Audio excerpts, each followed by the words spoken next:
Let's take you live to one of the key independent senators. Here's Liberal Democrat Senator David Leyonhjelm.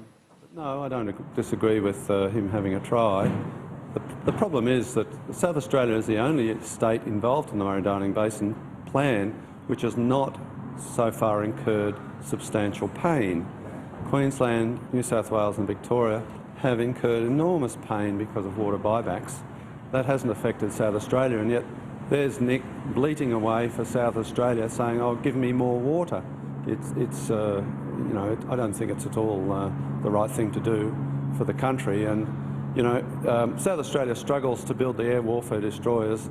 They can't be expected to build the submarines inside of 20 years, and yet if they keep bleating away about water, the eastern states will go to war with South Australia and they'll lose. Any compromise that do you think is going to be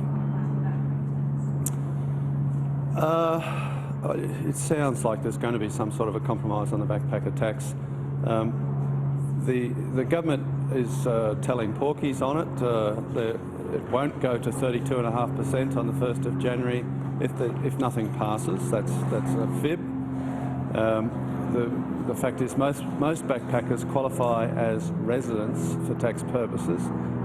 They qualify relatively easily. There are a few who don't, and there were 3 AAT cases where special circumstances applied and they didn't qualify as residents for tax purposes, but they're not typical of most backpackers. So if no legislation passes, if no compromise is reached, there won't be 32.5% tax applied to most backpackers.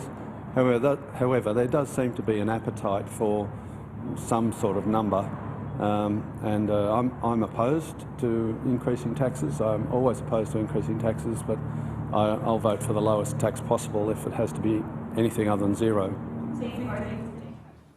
Well, David Leyonhjelm there hitting back at this compromise with Nick Xenophon. Says South Australia is bleating over the issue of water. We'll have more on that over the next half an hour.